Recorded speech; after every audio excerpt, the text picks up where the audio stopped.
सत्य की महिमा, क्रोध, काम आदि दोषों का वर्णन तथा नृशंस पुरुष के लक्षण। भीष्म जी बोले, विद्वान पुरुष कहते हैं कि इस संपूर्ण जगत का मूल कारण है तप।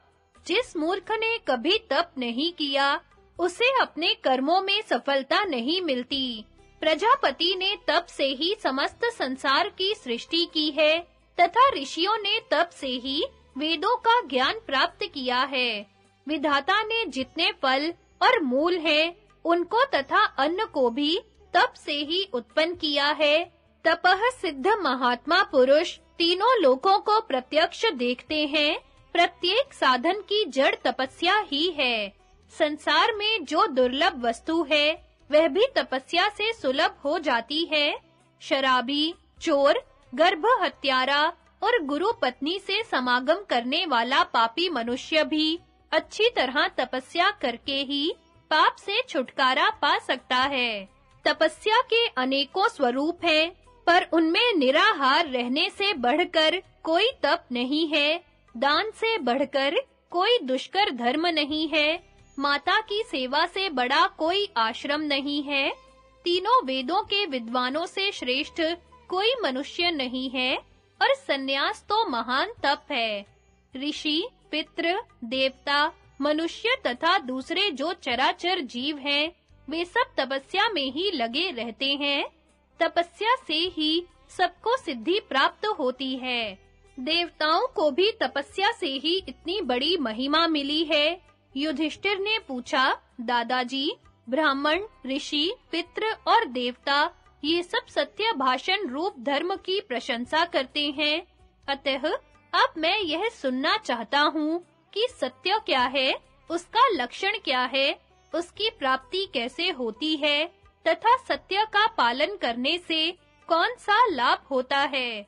भीष्म जी ने कहा, युधिष्ठिर, सत्पुरुष सदा ही सत्य रूप धर्म का पालन करते हैं। सत्य सनातन धर्म है। सत्य को ही आदर देना चाहिए, क्योंकि सत्य ही जीव की परम गति है।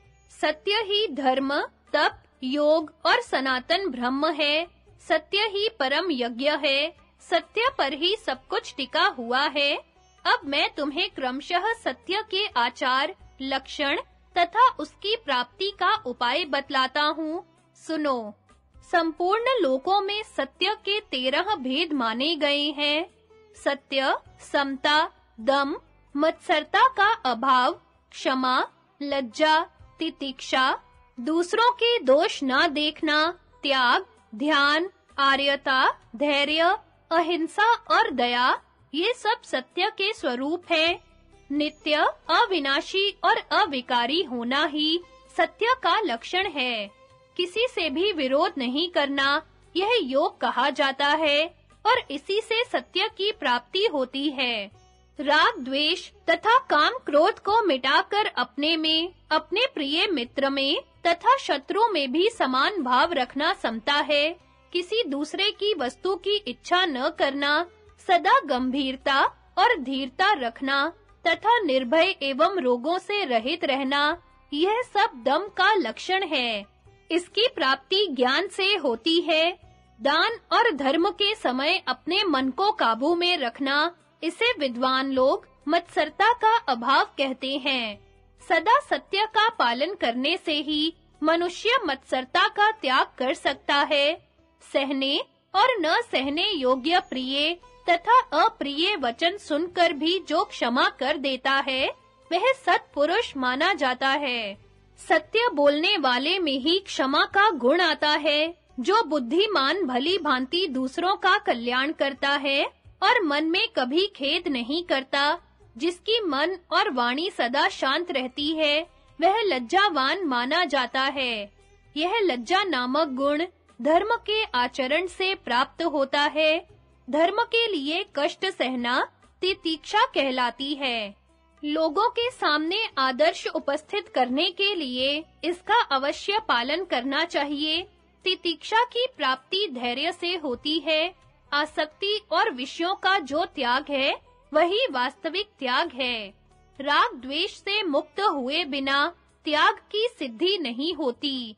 जो मनुष्य अपने को प्रकट न करके आसक्ति रहित होकर प्रयत्न पूर्वक जीवों की भलाई का काम करता रहता है, उसके उस श्रेष्ठ आचरण का नाम ही आर्यता है।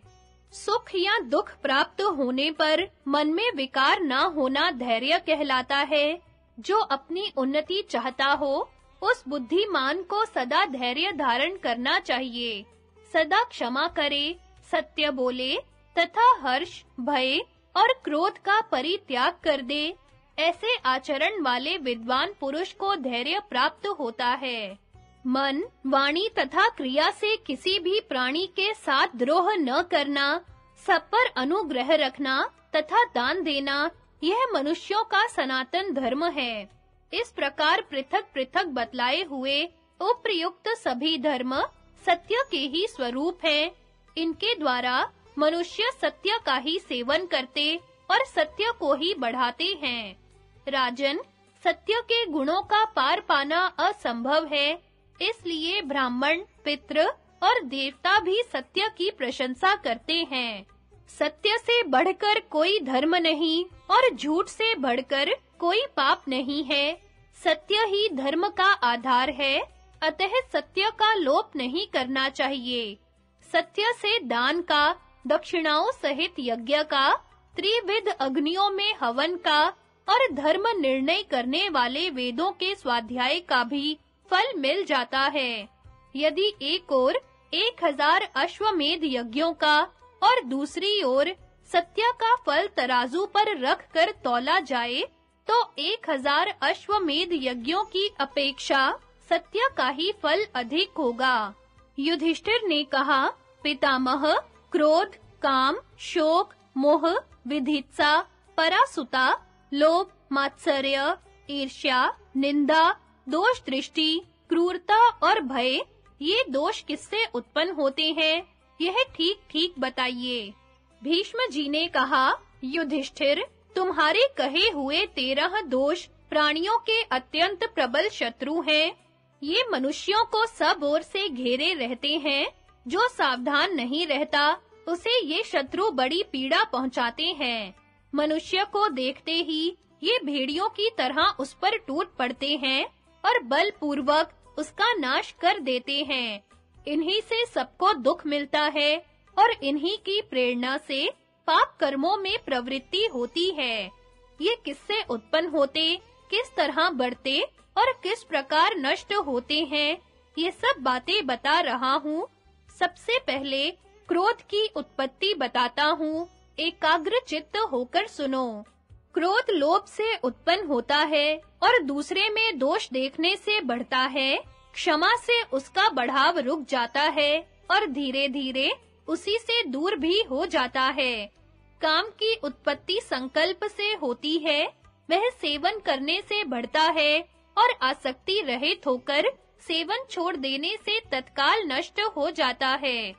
दूसरों के दोष देखने का नाम है असूया। यह क्रोध तथा लोभ से उत्पन्न होती है और सब प्राणियों पर दया, मन में वैराग्य तथा आत्म तत्व का ज्ञान होने से नष्ट हो जाती है। मोह उत्पन्न होता है अज्ञान से, वह पाप के अभ्यास से बढ़ता है और महात्मा पुरुषों के सत्संग से शीघ्र नष्ट हो जाता है। जब मनुष्य आत्मज्ञान के विरोधी शास्त्रों का अवलोकन करते हैं, तो उन्हें नए-नए कर्म आरंभ करने की इच्छा होती है, किंतु तत्व ज्ञान होने पर उसकी निवृत्ति हो जाती है। जिस पर प्रेम हो, उसके वियोग से शोक होता है, किंतु जब मनुष्य यह समझ ले कि शोक व्यर्थ है, इससे कोई लाभ नहीं है, तो तुरंत उसकी शांति हो जाती है। परासुता अर्थात कठोर कर्म करने में प्रवृत्ति होती है। क्रोध, लोभ और अभ्यास के कारण तथा उसकी निवृत्ति होती है सब प्राणियों पर दया करने और मन में वैराग्य होने से। सत्य का त्याग और दुष्टों का साथ करने से मत्सर्य दोष की उत्पत्ति होती है तथा सत्पुरुषों की सेवा में रहने से उसकी निवृत्ति हो जाती है। अपने उत्तम कुल, अधिक जानकारी और ऐश्वर्य का अभिमान होने से मनुष्य पर मद सवार हो जाता है किंतु इनकी असलियत समझ में आ जाने से वह तुरंत उतर जाता है। मन में कामना होने और दूसरों की हंसी-खुशी देखने से ईर्ष्या पैदा होती है तथा विवेकशील बुद्धि के द्वारा उसका नाश होता है।